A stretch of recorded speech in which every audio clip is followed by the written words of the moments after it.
오늘 말씀은 요한복음 14장 22절부터 마지막 31절까지 말씀을 중심으로 나의 평안을 너희에게 주노라 라는 제목으로 은혜를 나누고자 합니다. 지금 요한복음 14장 이 내용은 크게 4명의 예수님의 제자들이 질문한 것에 대한 예수님의 답변 속에서 참으로 주옥 같은 하나님의 말씀을 이렇게 선언하고 계셔요. 이제 예수님께서 이제 간다 하시는 그런 어떤 내용이 사실은 제자들이 이해가 되지 않는 거죠. 그랬을 때 베드로가 어디로 가십니까? 예수님께 질문을 하게 되고, 그리고 이제 그 질문에 대해서 예수님이 14장 1절에 참 중요한 메시지를 남기시죠. 너희는 마음에 근심하지 마라. 이 하나님을 믿으니 또 나를 믿으라. 그렇습니다. 근심하지 않을 가장 근원적인 내용은 하나님을 믿는 것이에요. 하나님을 믿는 것은 곧 예수님을 믿는 것이다. 이 내용을 우리 주님께서 이렇게 정확하게 답변을 해주고 계셔요. 자, 그런데 이 내용이 또 이해가 안 돼요. 그래서 이제 14장 5절 내용을 통해서 보면은 도마가 이제는 베드로와 사실은 같은 그런 어떤 내용을 질문하지만 조금 더 구체적으로 표현하죠. 아니, 예수님이 어디로 가는지 그 정확한 방향도 우리가 알지 못하는데, 목적지도 알지 못하는데 어떻게 그 길에 대해서 알 수 있겠습니까? 이런 질문에 예수님께서 또 정확한 메시지를 전하시죠. 내가 곧 길이요 진리요 생명이다. 이 말씀을 하고 계세요. 그러니 제자들이 지금 질문한 것에 대한 답변 한 말씀 한 말씀이 우리들에겐 얼마나 이제 귀한 생명의 말씀인지 몰라요. 근데 이 역시도 제자들이 알아듣지를 못해요. 그래서 빌립이 아버지를 보여달라 질문하고 있는 그런 어떤 내용들을 보게 됩니다. 그래서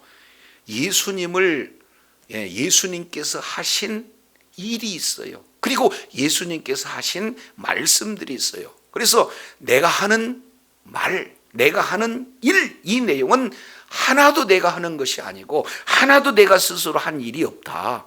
그러니 나를 본 자는 곧 아버지를 본 것이다 하면서 이제 하나님께서 놀라운 그런 은혜를 우리들에게 지금 허락하여 주시는 그런 어떤 내용이 이제 성령을 보내주시겠다는 거예요. 그래서 성령을 보내주시게 되어지면은 크게 3가지의 그런 놀라운 축복의 소유자가 되어진다 하는 내용들을 우리가 이제 살펴볼 수 있는데, 지난 시간에 이어서 오늘 말씀하고 연결이 돼요. 그래서 지난 시간 내용을 통해서 보니까 다른 보혜사 성령을 보내주게 되어지면 이제 그 성령님에 의해서 어떤 일들이 나타나냐, 진정한 교제가 이루어진다는 거예요. 이제 성령님이 오시게 되어지면은 그 성령님이 너희와 함께 그리고 너희 속에 계신다, 이 말씀을 하고 계세요. 그런데 성령님뿐만 아니라 내가 다시 와서 너희 속에 거하겠고 또 너희와 함께 하겠다라고 주님께서 말씀을 하고 계세요. 여기에 멈추지 않죠? 성부 하나님 역시 마찬가지로 이제 너희 속에서 우리와 함께 영원한 거처를 삼으시고 함께 하시겠다. 그래서 성부 하나님, 성자 하나님, 성령 하나님, 삼위 하나님께서 우리 속에 계셨고 우리의 늘 삶의 현장 속에서 동행해 주시는 놀라운 은혜가 이제 성령이 우리에게 이제 오시게 되면 이런 일들이 일어난다라는 사실을 이렇게 말씀을 하고 있어요. 그러면서 매우 중요한 메시지를 계속 강조해서 말씀을 하고 있는 겁니다. 그러면은 성령님이 우리 안에 계시고 예수님이 우리 안에 계시고 성부 하나님께서 우리 안에 계시면서 어떤 교제가 이루어지냐 그 말이죠.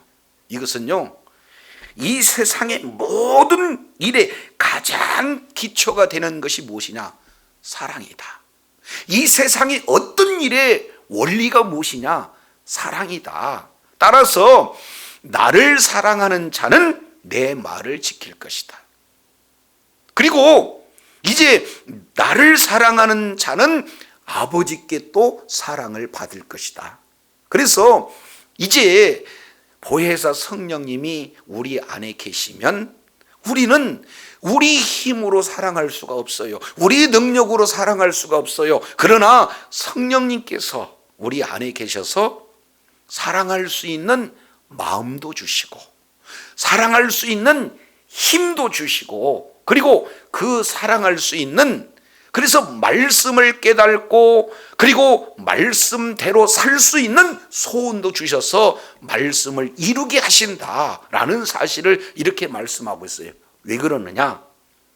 하나님이 이제 하나님 자신도 진리의 하나님이시다라는 사실을 시편 31편 5절 그리고 이사야서 65장 10절 이 내용을 통해서 우리가 살펴봤어요. 그러면 예수님 또 누구예요? 예수님 역시 마찬가지로 요한복음 14장 6절 보니까 내가 곧 그 다음에 뭐예요? 내가 진리다 이 말씀을 하고 있어요. 요한복음 18장 37절 내용을 보면은 본디오 빌라도가 진리가 누구냐라고 이렇게 물어봤을 때 내가 진리다 이 말씀을 예수님께서 직접 해주시잖아요. 그래서 성부 하나님도 진리의 하나님이시고 예수님도 진리 그 자체시고 그리고 성령님은 또 어떻습니까? 요한복음 14장 17절 내용을 통해서 봤더니 성령님이 진리의 영이다. 이 내용을 계속해서 말씀하고 있습니다. 15장 26절 내용을 통해서 보더라도 성령님이 진리의 영이다. 16장 13절 이 내용을 통해서 보면은 진리의 성령이 오시면 너희를 진리 가운데로 인도하신다 이렇게 말씀하고 있어요. 그래서 우리가 이제는 진리의 하나님, 진리이신 예수님, 진리의 성령님이 우리 안에 거하셔서 우리를 계속해서 진리 가운데로 이끌어 가시고 그 진리를 깨닫게 하시고 진리의 말씀을 지킬 수 있는 지혜도 능력도 힘도 그리고 마음의 소원도 주시기에 어떻게든 예수님을 사랑하는 자는 예수님의 말씀을 지킬 수 있는 능력이 이렇게 나타나게 되어진다. 이 부분들을 지금 말씀을 하고 있어요. 이것이 성령님이 오셔서 영적인 교제 우리 속에 거하시고 우리가 함께 하시면서 늘 교제를 진리 안에서 나눌 수 있도록 우리 하나님께서 은혜를 베풀어 주신다. 이런 사실을 말씀을 하고 있어요. 근데 이것이 사실은 잘 이해가 되지 않아요. 그래서 네 번째 유다가 또 질문을 해요. 아니 어째서 모두에게 다 나타내시지 왜 우리에게는 나타내시고 세상에서는 나타나지 않는다고 이렇게 말씀을 하시는 것입니까? 이렇게 있을 때 우리 예수님께서 다시 한번 강조해요. 자, 14장 15절 나를 사랑하면 내 계명을 지킨다.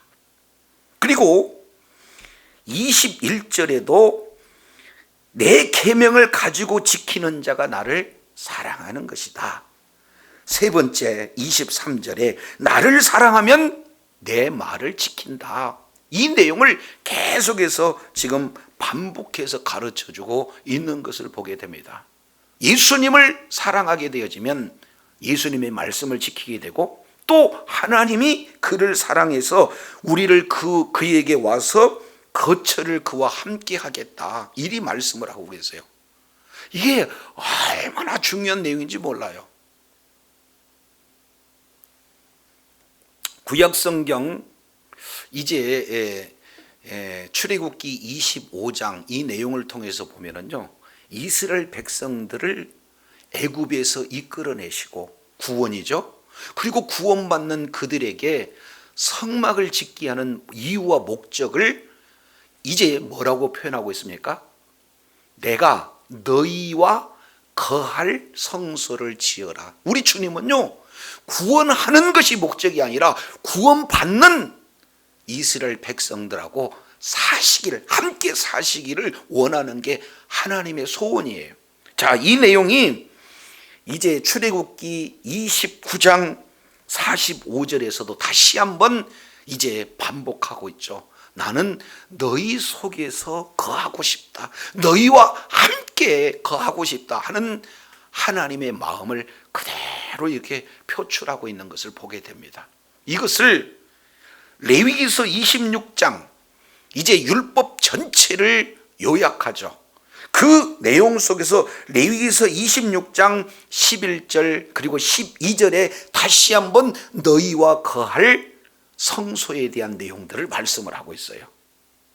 그런데도 불구하고 이스라엘 백성들은 하나님의 말씀을 순종하지 못했죠. 말씀을 이제 배반함으로 말미암아 이스라엘 백성들이 어떤 결과가 초래되어지느냐, 에스겔서 내용을 우리가 살펴보게 되어지면요, 하나님의 영광이 그 성소에서 떠나버립니다. 떠나버려요. 자, 그런데 다시 한번 이스라엘 백성들에게 비전을 주시는 것이 에스겔서 37장 26절 그리고 27절 내용을 통해서 보면은 이제 주의 영광이 다시 성전에 임하여서 너희와 함께 거하고다. 하나님의 그런 어떤 비전을 이렇게 말씀을 하고 계세요. 그러니까 사실은요, 구약 성경 전체가 하나님이 구원받은 백성이 하나님과 함께 사는 이야기, 함께 거하는 그런 어떤 내용이 가장 핵심적인 내용이거든요. 근데 이 내용을 우리 힘으로는 할 수가 없어서 성령, 다른 보혜사가 오게 되어지면 성령이 우리 속에, 예수님의 영이 우리 속에, 그리고 성부 하나님이 우리 속에 함께 거함으로 이제는 우리가 예수님이 본을 보여줬던 그 사랑을 실천하는 그곳에 있게 되어지면은 우리 하나님께 놀라운 그런 교제가 이루어지는 이 부분들을 지금 첫 번째 우리들에게 주어지는 축복으로 말씀을 하고 있어요. 근데 자, 뒤에 보겠습니다. 24절 내용을 보니까 나를 사랑하지 않은 자는 내 말을 지킬 수 없다는 거예요. 나의 말을 듣는 것은 내 말이 아니요 나의 보내신 아버지의 말씀이라. 그러니까 이 말씀은 굉장한 권위의 말씀이에요. 예수님의 말씀은 곧 누구 말씀이다? 아버지 하나님의 말씀이다. 그래서 하나님의 말씀과 예수님의 말씀에 같은 권위로서 지금 이 말씀을 하고 있는 거예요. 얼마나 중요한 메시지를 하고 있는지 몰라요. 사랑하면 지킨다. 사랑하지 아니하면 지킬 수 없다. 그래서 결국에는요, 죄 없으신, 죄와 관계가 없으신, 죄와가 함께 할 수 없는 거룩한 성령이 우리 속에 거하시기 위해서 십자가에서 죽으시는 그런 내용을 지금 제자들에게 말씀을 해주고 있는 것이죠. 자, 이런 하나님의 놀라운 은혜를 알면은 예수님을 사랑할 수밖에 없다. 이 내용들을 지금 말씀을 하고 있습니다. 자, 그래서 보혜사, 성령님, 다른 보혜사가 임하게 되어지면은 첫 번째 이런 성부, 성자, 성령이 우리와 함께 계약하심으로 영적인 교제가 이루어지는 그런 어떤 놀라운 축복이 이어서 두 번째 25절 26절. 자, 내가 아직 너희와 함께 있어서 이 말을 너희에게 뭐 하거니고요? 하거니와. 그러면은 이 내용은 지금 예수님이 하시는 내용이지만 지금은 하지만, 아직은 하지만 다음에는 누가 하시느냐? 26절이에요. 이게 두 번째 보혜사 성령님께서 오실 때 주어지는 분복을 말씀하고 있어요. 자, 26절 이리 말씀을 하고 계시죠. 보혜사 곧 아버지께서 내 이름으로 보내실 성령, 그가 너희에게 모든 것을 가르치시고 내가 너희에게 말한 모든 것을 생각나게 하시리라. 할렐루야. 이 말씀이 지금 우리 주님께서 저와 여러분에게 주어지는 축복 두 번째 내용을 지금 이렇게 말씀을 하고 계세요. 자, 조금 더 자세히 보면은요, 보혜사 성령님이 오시는 과정, 그리고 두 번째 보혜사 성령님이 오셔서 하는 일, 그리고 보혜사 성령님이 누구신가에 대한 정의, 이 부분들을 지금 말씀을 하고 있어요. 자, 26절 잘 보세요. 보혜사 곧 아버지께서 내 이름으로 보내실 성령 그랬으니까 보혜사의 정의는 뭡니까? 아버지께서 내 이름으로 보내실 성령이 보혜사다. 자, 이것을 조금 더 구체적으로 본다면 보혜사가 어떻게 오셨는지 그 과정을 설명하고 있어요. 보혜사는 어떻게 오셨습니까? 아버지께서 내 이름으로 보내셔서 보혜사 성령님이 오신다, 그 말이죠.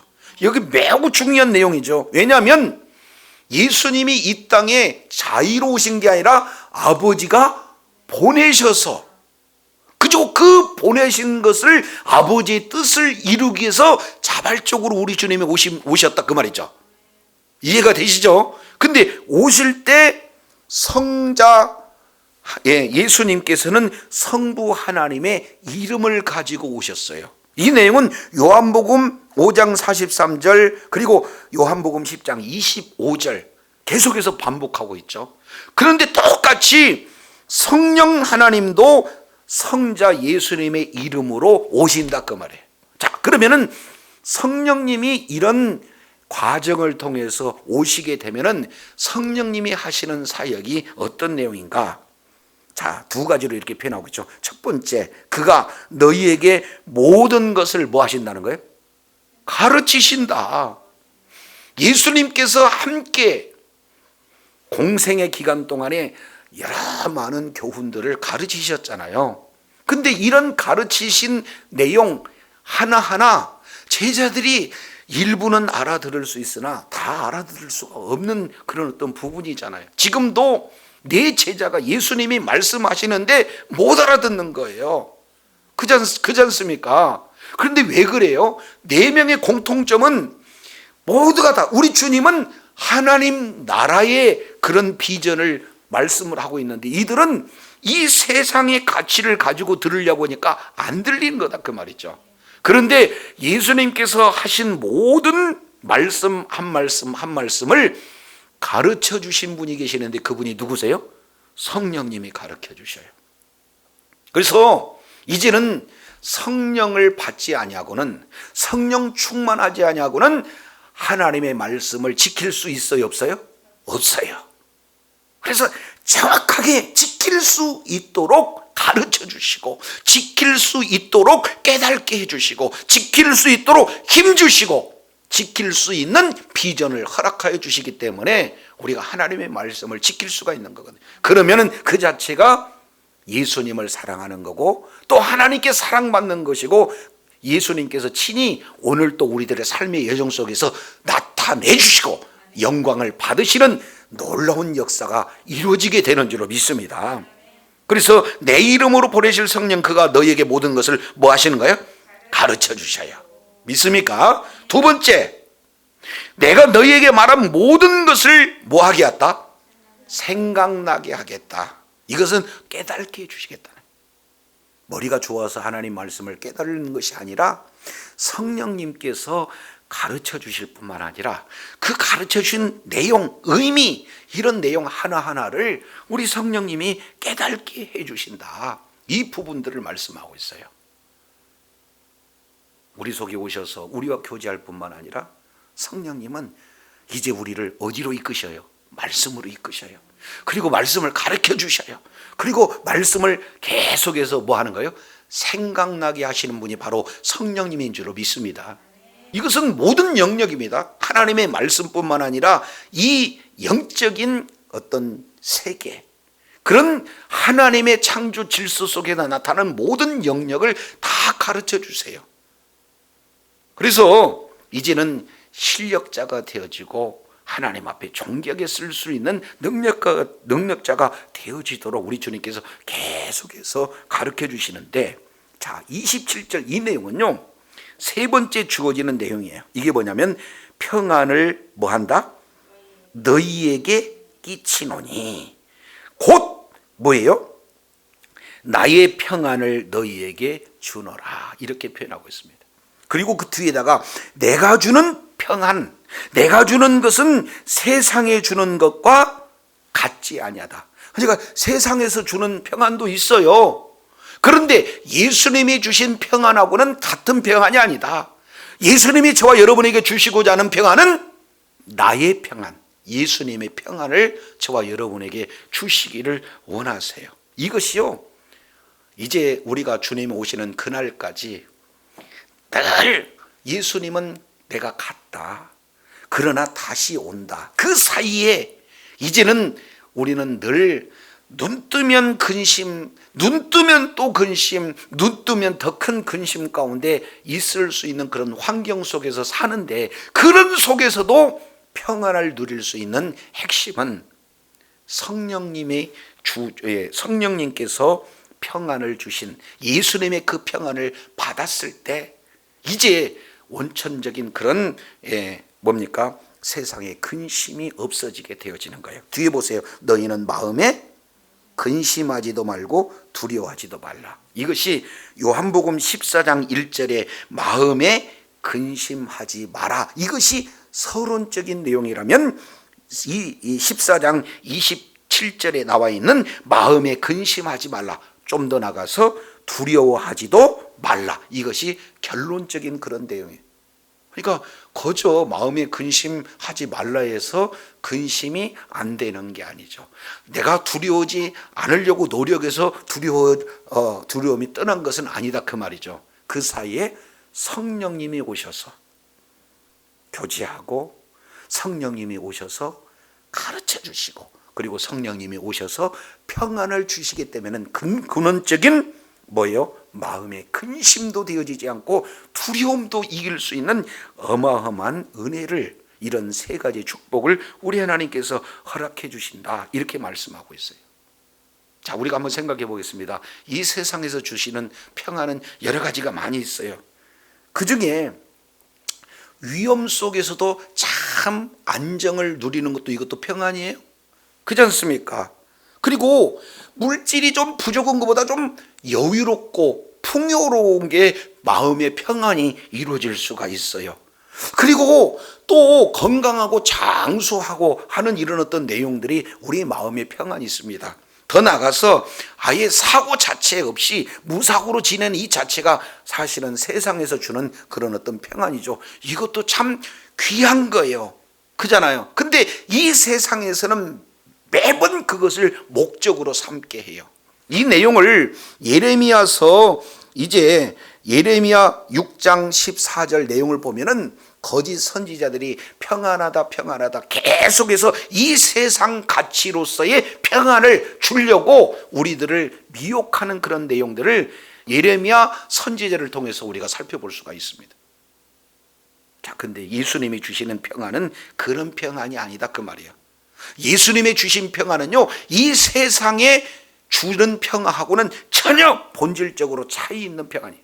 이 세상에 문제가 있다 할지라도 그 문제를 돌파할 수 있는 그 파워, 이것이 우리 주님이 저와 여러분에게 주고자 하는 평강인 줄로 깨달으시기를 바랍니다. 그래서 예수님이 부활하신 이후에 계속해서 반복하고 너희에게 평안이 있을지어다, 너희에게 평안이 있을지어다, 이렇게 말씀을 하고 있습니다. 구약 시대에 전체 구약 성경 창세기에서 말라기까지 전체 모든 내용을 압축해서 복 한마디로 표현하라 그러면은 사실은 뭐예요? 평강이에요. 평강, 샬롬이라고 얘기하죠. 그래서 오늘날 이스라엘에 가보면은 샬롬이에요. 샬레 살롬. 계속해서 반복해서 말씀하고 있는데요. 그런데 이러한 세상에 주어지는 평강이 아니라 우리 주님이 주시는 평강, 이 내용을 우리들에게 주시겠다, 이 말씀을 하고 있는 것을 보게 됩니다. 이게 여러 군데 많이 있지만 이제 두 군데만 우리가 신약 성경에서 살펴보게 되어지면요, 사도행전 16장 내용을 보면은 야고보를 죽여요. 목을 베서 죽입니다. 그리고 이제 많은 유대인들이 그 사실을 듣고 좋아하니까 베드로를 죽이려고 옥에 뭐 합니까? 감금하잖아요. 감옥에 갇혀 놓잖아요. 그리고 그 이튿날 이제 죽일 그런 어떤 상황인데 감옥 속에서 얼마나 곤히 자든지 천사가 와서 발을 차서 깨울 정도로 이렇게 평강을 누렸던 그런 어떤 모습들을 우리가 살펴볼 수가 있습니다. 이 내용이 이제 사도행전 12장 6절 이하 내용에서 이 말씀이 나와요. 그리고 사도행전 16장 내용을 보면은 이제 바울과 실라가 복음을 증거하다가 호되게 맞습니다.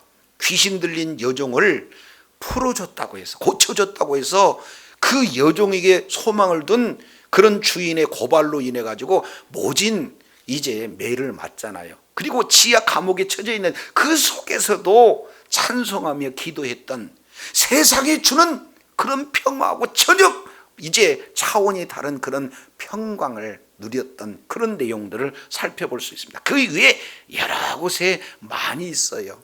그잖아요. 유라굴로 광풍이 이렇게 몰려와서 모든 사람이 다 죽으려고는 그런 상황 속에서도 주님이 주신 평강으로 아주 이제 그 문제 속에서도 이제 평강을 했던 이 내용은 세상에서 주는 평강하고 차원이 다른 예수님의 평강인 줄로 믿습니다. 그래서 이렇게 보혜사 성령님이 오게 되어지면 이러한 첫 번째, 두 번째, 세 번째 이런 축복의 소유자가 되게 해주시니 얼마나 감사한 일이냐, 이렇게 말씀을 하고 있어요. 그러면서 이제 모든 것을 다 가르쳐 주셨으니까 28절에 이런 말씀으로 이제 하셔요. 내가 갔다가 너희에게로 온다. 그러한 말을 너희가 들었나니 나를 사랑하였다면 내가 아버지께로 감을 뭐 했으리라? 근심해야 할 일이 아니라 오히려 기뻐해야 할 일이다. 내가 가야 다른 보혜사를 보내주게 될 것이고, 다른 보혜사를 보내주면 이러한 교제가 이루어지고 이런 모든 것을 가르쳐주고 생각나게 할 뿐만 아니라 더 귀한 아예 하나님의 평강으로 채워져 버리는 그런 놀라운 은혜를 주기 때문에 내가 가야 너희에게 유익인 거고, 나를 사랑하게 되면 얼마나 내가 가는 것을 기뻐해야 되는가, 그 부분들을 말씀을 하고 있어요. 자, 그러면서 29절에 자 이렇게 표현해요. 왜 이렇게 말씀을 하고 있는가, 그 이유를 설명하기를 29절에 이제 일이 일어나기 전에 너희에게 말한 것은, 자 보세요. 이제 일이 일어나기 전에 해서 일은 뭐가 됩니까? 예수님이 십자가에서 죽으시는 사건을 지금 말씀을 하고 있어요. 그래서 일이 일어나기 전에 너희에게 말한 것은 일이 이를 때에 너희로 뭐하게 함이라? 믿게 하려 함이라, 이 말씀을 하고 있어요. 자 13장 잠깐 다시 보겠습니다. 이 내용은 예수님께서 매번 우리들에게 믿음 주시기 위해서 이 방법을 쓰세요. 자 13장 19절 내용을 보면은 이 말씀을 하고 계시죠. 지금부터 일이 이루기 전에 미리 너희에게 이르면 일이 이를 때에 내가 그인 줄로 너희로 뭐하게 하려면이라? 믿게 하려면. 우리 주님은요, 하나님을 믿으니 곧 나를 믿으라. 계속해서 예수님이 그리스도다, 예수님이 메시아시다, 예수님이 하나님이시다, 이런 사실을 믿는 믿음을 갖게 되면은 정말로 이제 성령님을 우리 주님께서 보내주실 거고, 그리고 이제 성령님이 십자가에서 죽으시고 장사 지낸 바 되었다가 부활하시고 승천하신 후에 하나님 보좌 우편에 계시고 성령을 이 땅에 보내주셔서 이제는 성령 강림 사건을 통해서 모두에게 이제 성령을 부어주시는 그런 일들이 예수 그리스도의 십자가 죽으심 이후에 계속해서 뭐 한다는 게 연결이 되어진다는 거예요. 그런 내용들 하나하나를 미리 말씀하고 있는 것은 그런 일들이 딱 진행이 됐다 그러면은 확실하게 믿는 믿음을 갖게 하기 위해서 우리 주님께서 지금 말씀을 하고 계세요. 이것이 지금 예수님께서 이제 불과 몇 시간 이후에는 지금 죽음의 상황으로 몰릴 그런 어떤 처지에 예수님의 제자를 사랑하기 위한 그런 어떤 사랑으로 예수님의 제자들을 지금 가르쳐주고 계시는 거예요. 그러면서 이제 30절에 이후에는 내가 너희와 말을 많이 하지 아니하리니. 왜 그래요? 이 세상의 임금이 오겠습니다. 그러니까 사실은 가룟 유다가 가서 마귀에게 쓰임받는 그런 로마 병정들, 유대인들의 그런 종교 지도자들, 이 자들을 앞세워가지고 지금 오고 있는 것을 제자들은 몰라도 누구는 알고 계세요? 예수님은 알고 계세요. 그러니까 그 다음부터는 잡혀간 이후에는 내가 말을 많이 할 수가 없다. 그리고 그때가 지금 바로 이 근처까지 임박하고 있는 것이다. 그러나 그는 내게 뭐 할 것이 없다? 관계할 것이 없다. 요건 이제 이걸 잘 우리가 알아야 되는 거죠. 예수님이 힘이 없어서 마귀에게 끌려가느냐?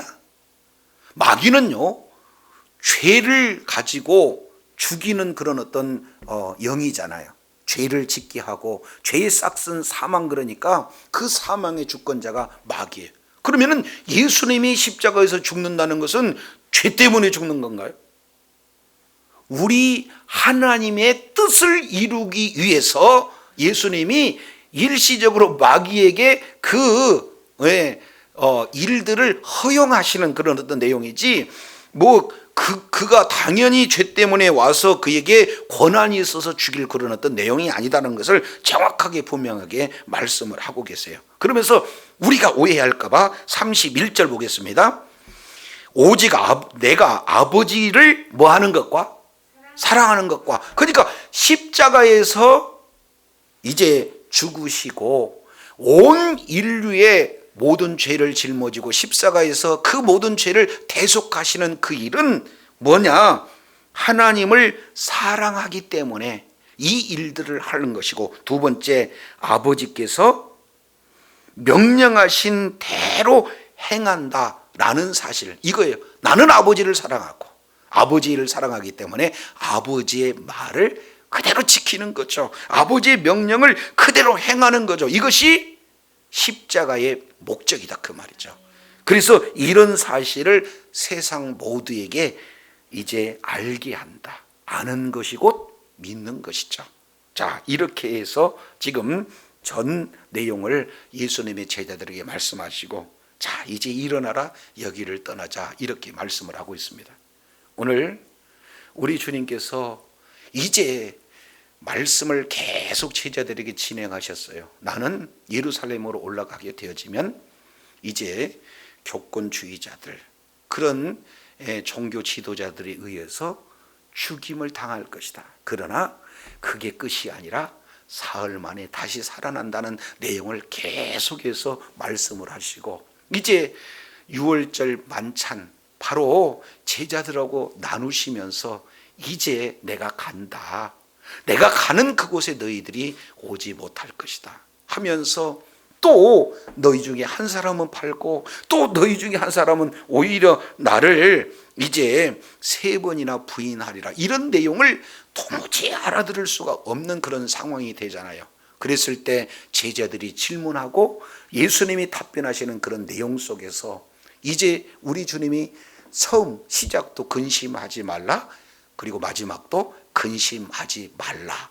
그러면 우리가 왜 예수님이 가야 되겠고, 왜 우리가 근심하지 않을 그런 근원적인 내용이 무엇인가? 예수님이 가게 되면 누구를 보내주신다는 거예요? 다른 보혜사 성령님을 보내주신다. 그러면 그 성령님께서는 이제 진리의 성령이기 때문에 모든 자들에게 이제 함께 역사하셔서 늘 이제 성령 안에서 교제가 이루어지고, 그리고 어떻게든지 말씀을 깨닫고 말씀을 지킬 수 있는 능력도 지혜도 이제 그러한 소망도 교제 가운데 이루어지게 하신다. 뿐만 아니라 성령님은 예수님께서 지금까지 하셨던 모든 것들을 다 가르치시고, 성경, 구약 성경 좀 범위를 넘어서 신구약 모든 성경에 하나님의 말씀을 가르쳐 주시고 생각나게 하신 분이 바로 성령님이고, 그리고 이어서 성령님께서 우리들에게 주시는 것은 나의 평안, 세상의 평안과 비교할 수 없는 그 평안을 주시기에 우리는 이제는 근심할 이유도 없고 두려워할 이유가 없다는 사실을 정확하게 보여주고 계세요. 그래서 훗날 이러한 주님께서 주님과 깊은 교제가 이루고 날마다 진리 가운데로 이끌으셔서 날마다 주의 뜻을 깨닫게 할 뿐만 아니라 주님의 주신 그런 평강으로 주의 뜻을 이루며 주님 나라 확장하는 일에 존귀하게 쓰인 이런 내용이 사도행전 전체 교회 역사에 풍성하게 나타나게 되는 것을 우리가 볼 수가 있어요. 그래서 저도 여러분도 성령 충만함으로 내가 할 수 없는 하나님의 그 사랑을 받은 자로 그 사랑을 실천하는 자리에 있어서 늘 주님과 함께 사는 주의 사랑하는 자녀들이 되기를 원합니다. 뿐만 아니라 날마다 성령의 가르침을 받아서 이제 주의 말씀을 잘 깨닫고 주의 뜻을 이루는 데 있어서 환경이 어렵고 힘든다 할지라도 세상 속에서 주어지는 그런 평강과 비교할 수 없는 주님의 평강으로 충만한 은혜를 날마다 누리며 하나님 앞에 존귀하게 쓰임받는 주의 사랑하는 자녀들이 다 되기를 예수 이름으로 축원합니다. 기도하겠습니다. 하나님 아버지 감사합니다. 오늘 또 말씀을 통해서 살펴보았더니 근심하고 있는 제자들에게 근심해서 안 될 그 근원적인 핵심을 우리 주님이 말씀해 주시는데, 내가 가야 성령님을 보내신다.